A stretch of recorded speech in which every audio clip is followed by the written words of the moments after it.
Hello friends, मैं जया जैन और मेरे YouTube channel lecture by Jaya में आप लोगों का स्वागत है।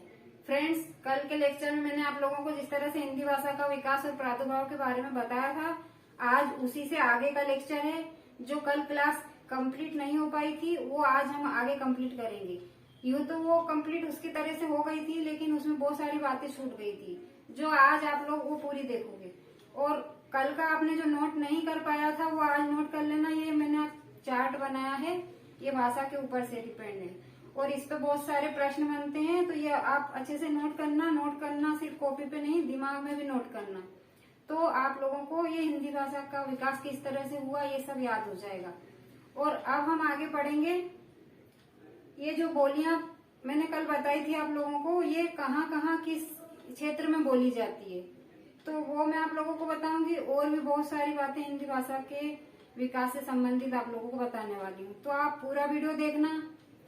और वीडियो देखने से पहले मेरे चैनल को सब्सक्राइब कर देना। अगर नहीं किया हो तो सब्सक्राइब कर देना, कर दिया हो तो कोई बात नहीं है।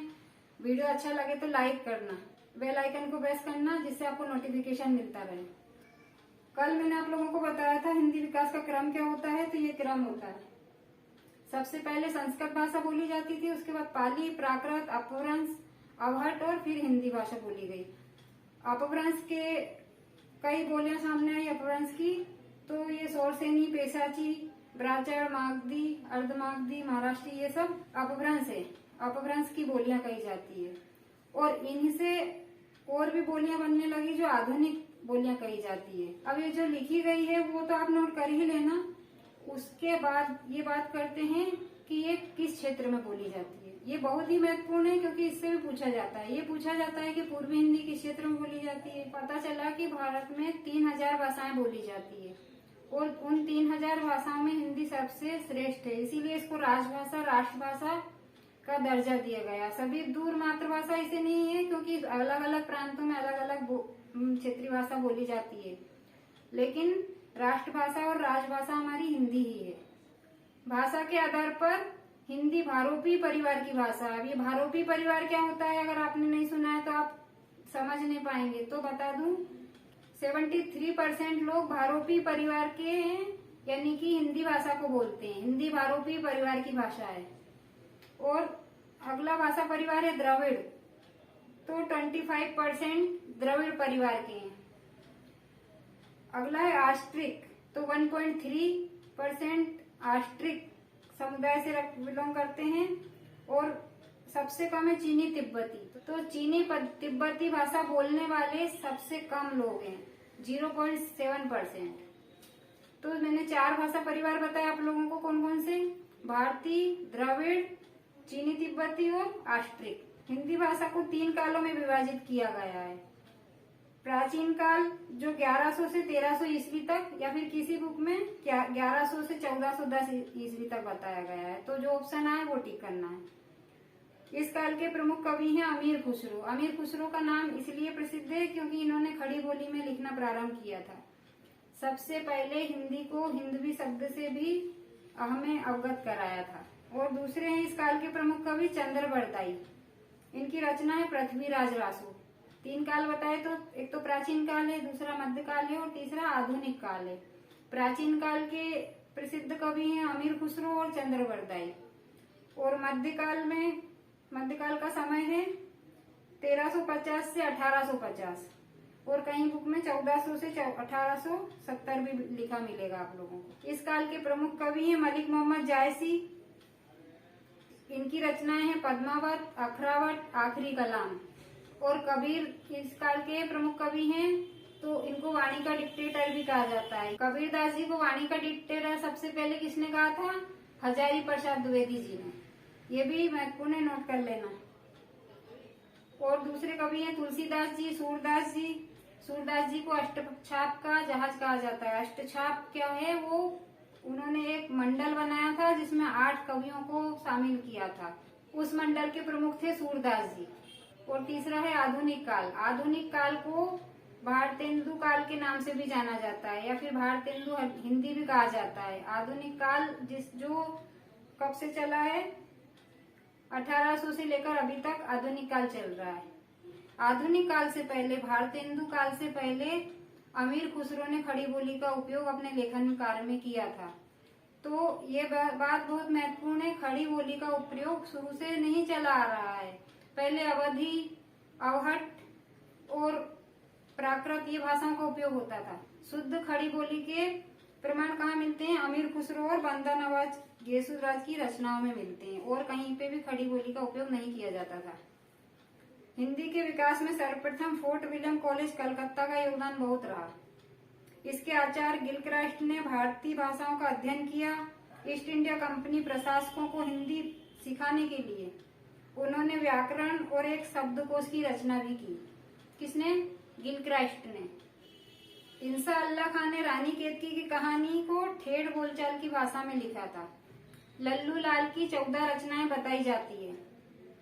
प्रेम सागर उनकी प्रमुख कृति है। पूछा जाता है प्रेम सागर किसकी रचना है, या फिर लल्लू लाल की कौन सी रचनाएं हैं, निम्न में से कौन सी रचना, इस तरह से प्रश्न बनते हैं।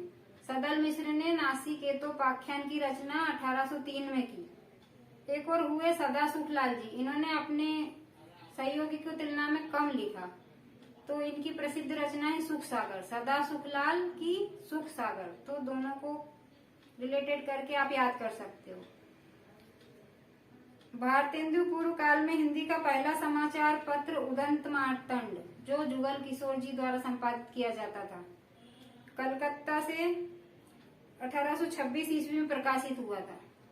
1828 में कलकत्ता से बंगदूत का प्रकाशन आरंभ हुआ, जिसे 1829 में बंद करवा दिया गया। पहले क्या होता था कि अंग्रेजों की चलती थी और वो लोग उन्हें पसंद नहीं आए तो वो बंद करवा देते थे, क्योंकि उनके खिलाफ अगर कुछ लिखा जा रहा है समाचार पत्रों में तो वो पत्र चल नहीं पाते थे। राजा शिव प्रसाद सितारे हिंद ने बनारस अखबार 1844 में आरंभ करवाया। इसकी भाषा हिंदुस्तानी थी।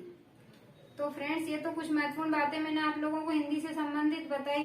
तो फ्रेंड्स, अब हम लोग पढ़ेंगे ये भाषाएं कहाँ कहाँ बोली जाती है उसके बारे में। तो पूर्वी हिंदी में कौन कौन सी भाषाएं हैं? अवधी, बघेली और छत्तीसगढ़ी, जो बोर्ड पे लिखी हुई है। और बिहारी में कौन सी है? बोर्ड पे नहीं लिखी है, मैं आप लोगों को बता रही हूँ। बिहारी में भोजपुरी, मगही और मैथिली बोली जाती है। पश्चिमी हिंदी में कौरवी, जो खड़ी बोली बोलते हैं जिसको, और हरियाणवी, ब्रजभाषा, दक्षिणी, बुंदेली, ये सब बोलियां पश्चिमी हिंदी में आती है और सोरसैनी अपभ्रंश में शामिल है। तो प्रश्न ये बनता है कि ब्रजभाषा किस अपभ्रंश का रूप है? तो ब्रजभाषा पश्चिमी हिंदी में और पश्चिमी हिंदी सोरसैनी अपभ्रंश से आई हुई है। तो सीधे ना पूछ के हो, उसको टेढ़ा तरीके से पूछा गया है कि ब्रजभाषा किस अपभ्रंश से है, तो सोरसैनी अपभ्रंश से। राजस्थानी हिंदी, इसमें मारवाड़ी, जयपुरी, मेवाती और मालवी ये बोलियां बोली जाती। पहाड़ी हिंदी में कुमाऊनी और गढ़वाली। हम बात कर रहे हैं अवधी भाषा की। अवधी अवध प्रांत की भाषा है। इसे कौशली भी कहा जाता है, क्योंकि अयोध्या कौशल राज्य के अंतर्गत थी। तो पहले कौशल राज था, अब वहाँ पे अयोध्या है। अवधी भाषा लखीमपुरी, खीरी, लखनऊ, बाराबंकी, सीतापुर, उन्नाव, बहराइच, गोंडा, फैजापुर, सुल्तानपुर, प्रतापगढ़ और बहराइच में बोली जाती है।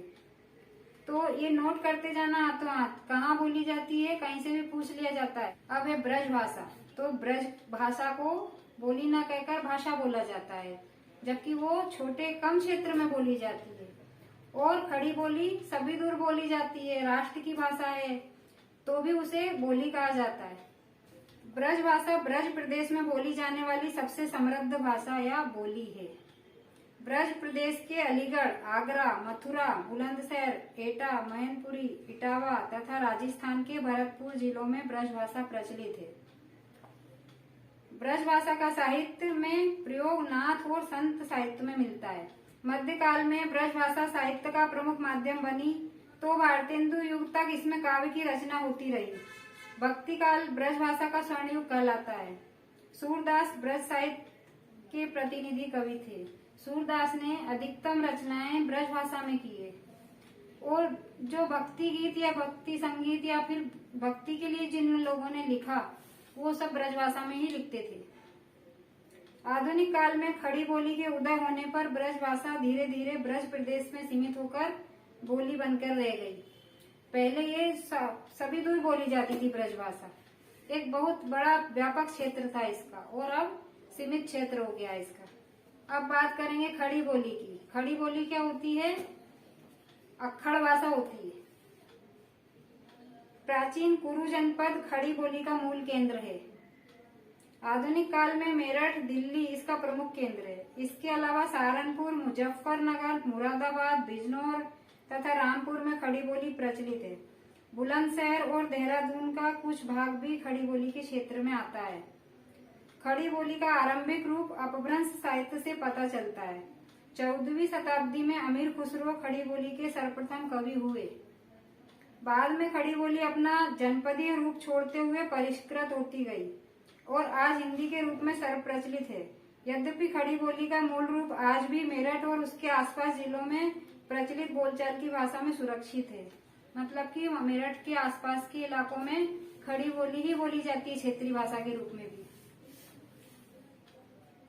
और अगला है भोजपुरी।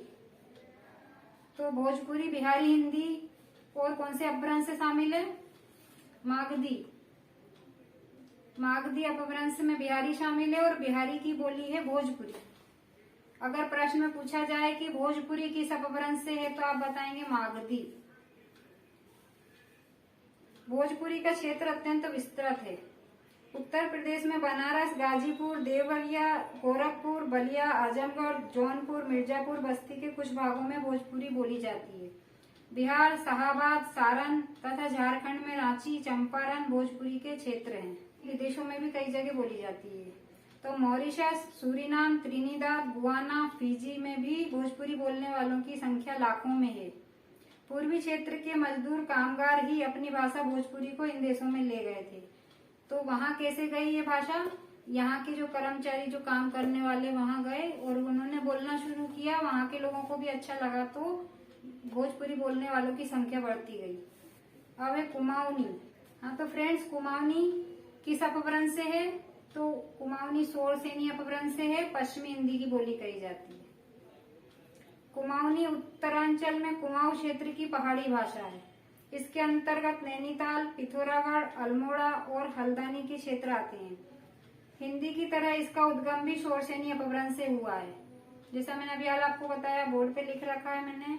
आप चार्ट बना के फिर ये भाषाओं का मूल्यांकन करेंगे तो ज्यादा अच्छे से याद हो पाएगा आपको। कुमाऊनी भाषा पर अन्य पहाड़ी क्षेत्रों की भाषा जैसे दरद, खस, तिब्बती भाषाओं के साथ राजस्थानी का भी प्रभाव है। कुमाऊनी में लोक साहित्य की परंपरा रही है। आधुनिक काल में गुमानी पंत और कृष्ण पांडे कुमाऊनी के प्रसिद्ध साहित्यकार रहे हैं। ये मूल बात नोट कर लेना। कुमाऊं विश्वविद्यालय में कुमाऊनी भाषा के शोध और अध्ययन से इसका साहित्यिक महत्व बढ़ता जा रहा है। अब तो कुमाऊनी में पत्र पत्रिकाएं भी प्रकाशित होने लगी है। यद्यपि इनकी गिनती बहुत ही सीमित है। बोलने वालों की भी गिनती सीमित है, साहित्य की भी और साहित्यकारों की भी। और अगली है गढ़वाली। उत्तरांचल के गढ़वाल मंडल की भाषा गढ़वाली है। इसमें गढ़वाल, टिहरी, चमोली और उत्तरकाशी जिले आते हैं। गढ़वाली का आदर्श रूप गढ़वाल में देखा जा सकता है।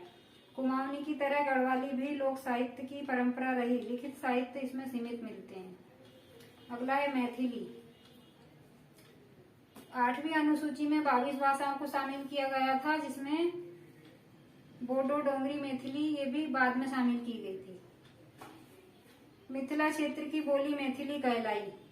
दरभंगा, मुजफ्फरपुर, पूर्णिया, मुंगेर, भागलपुर में मैथिली प्रचलित है। मैथिली बोलने वालों की संख्या 1 करोड़ से अधिक है। मैथिली में गद्य पद्य में पर्याप्त ललित साहित्य लिखा गया।